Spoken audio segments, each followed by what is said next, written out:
On today's episode of the DeRaud-Messinger Show, Dylan, how can Quinn Ewers take the next step? Longhorns fans, don't forget to like and subscribe. It's greatly appreciated. And check us out at HornSports.com for all the latest in Texas news. Dylan, just to start off real quick, how do you think that Ewers improved from the 2022 season to the 2023 season?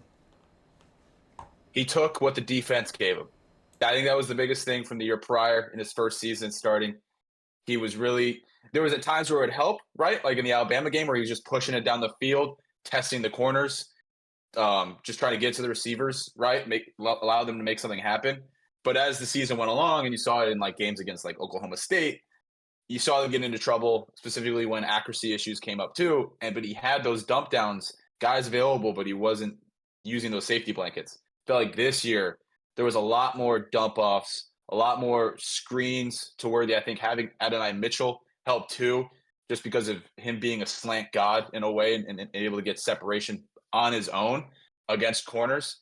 I think that really helped Ewers. But that was specifically what I saw. And then two, which you might touch on as well, Devon, but his running ability, he was making use of his legs too when he had to. And I thought it was very impressive how he was starting to dissect defenses a lot better than he had the year prior, which makes sense, right? As you get another year of experience.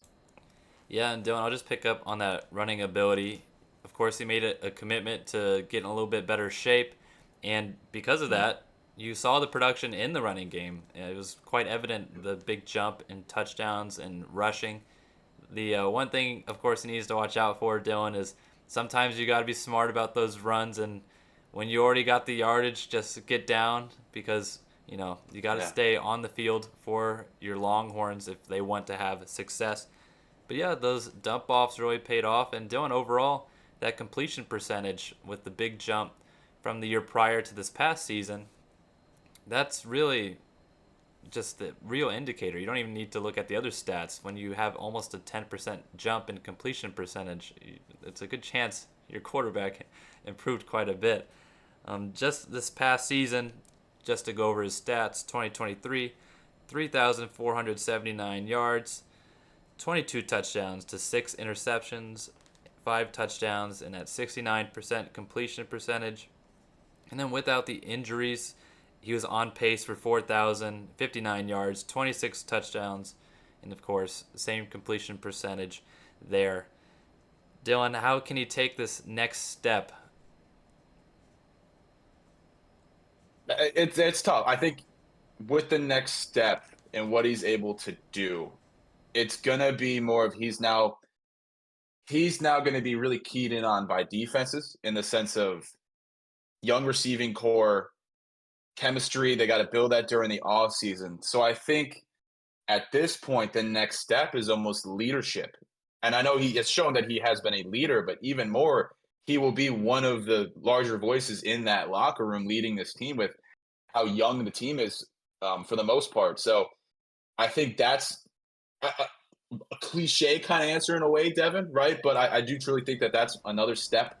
And then I would say that the other aspect is just throwing. It's going to be throwing the ball more. I mean, when the team needs it the most, he's going to have to be the one making some plays, leading receivers with passes, right? Throwing them open in a way rather than already being open and him just getting the ball to them.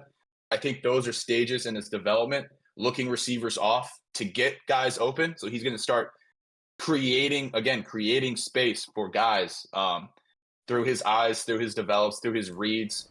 I think that's the natural progression, especially with him and what he's shown last season, but what he can build off now and kind of work towards being, a top three quarterback in the National Football League. Not the National Football, the NCAA. But he Whoa. could be top three in the NFL, Devin. Yeah, Mahomes, watch out, Dylan dude. Watch Dylan out. is still high on the future draft stock, Yeah. as am I. Of course, next Yes. season is going to have to prove that he can get to that level. And then Dylan, top 3 NFL quarterback. But in terms of Calling it now. Calling it now. in terms of areas of improvement, you were talking about that deep ball. We know it's there, Dylan. We know it can be had. It's just a matter of consistency. I mean, that deep ball to Xavier Worthy in the Alabama game, that was a thing of beauty. That had some serious airtime. I think that explored some different planets before it came back down into orbit and into Worthy's hands. So the deep ball pass. Dylan, another thing to note in just terms of ways to improve, it's the small things really that get you that next step. Right now, as Dylan likes all of his metaphors and everything, Quinn Ewers, his game has been very well fleshed out. As Dylan's terrible cake metaphor goes, he's got all the ingredients ready. He just needs the final icing and the cherry. But Dylan, that cherry in this part of his game, this aspect, getting the zip on the passes versus the Drew Brees rainbow, that's a big, I guess, implementation that he's needing to have, of knowing, as you're saying, when to lead the receiver versus when to just dart it at the receiver and hope that the receiver has some nice gloves on because he's going to feel some impact there. That is a big area of an improvement there. And then another one, he improved his consistency this past season a ton. Like, that cannot go without being said. However, getting a little bit more consistent, Dylan, he had some. Well, let's just rewind. In his first year with the Longhorns, you could really tell in the first drive or two if his game was going to be on that day or not. This past season, however, he would maybe have a tough half, Dylan, and then come back. In this year, we're going to see whether he can put together a full game, or at least if he's going, cold, maybe that's only for a quarter versus a half. Where, yet again, it used to be a full game. He's shown improvement. As Dylan said, he's done a lot of the little things, the check down passes that really add up. They aren't sexy, Dylan, when they happen, but in the end, those are the plays that get you those first downs, or at least put you in manageable spots. And then, Dylan, end zone production. Maybe you can talk about it a little bit, and even why this might be a challenge this upcoming year, because you got the talent. However, there is going to be a little bit of a time where Ewers is going to have to take the lead offensively and really get his guys in those spots. Yeah, and I think that's where looking off corners and looking off safeties and having, because obviously they're looking at your eyes, right? So being able to throw your guys open, being able to look guys off, that's really comes to show, like, in the red zone, right? And that really helps. But also the ability that now he can show that he's a hybrid in the way of he can run when you least expect it, but also you got to be fearful of his arm, right? So there's ways in which the defense has to play up a little bit more, which then creates more openings for him in the offense. So that's stuff that will very much play into the red zone, Devon. That I just think that will help going into next season. 100%. And Dylan, he was on pace for 26 touchdowns this past season had he not gotten injured. I think he's going to need to hit 30 plus, of course, with the full season of games under his belt, just for the Longhorns to be in a position that they think they will be given all these transfers. And then another area of improvement, which yet again, all these things, for the most part, Dylan, he's shown signs of growth. It's just another year under his belt of experience. You're going to like to see it even go further, is that pocket mobility and just overall movement. He's definitely gotten better at that. It's like leaps and bounds better, but it's got to be a little more consistent as well there. Just setting up himself in a good position to succeed. Getting out of the pocket when he needs to, but also climbing and escaping. And then, Dylan, I just want to end it on yours. The leadership aspect. He's definitely taken the role as leader of this team, and it's been a nice growth. And Dylan, I don't know if you've seen, but Texas football happened to post the misery of all the Longhorns football players on Twitter the other day. They were all doing a little plank circle. It was kind of cute. All big team plank circle. Nothing crazy. And you know who's in the middle? You had Quinn Ewers in the middle. Everyone's around him. You had one guy in the middle setting the tone. Quinn Ewers. That's just one example of, I'm sure, Sark.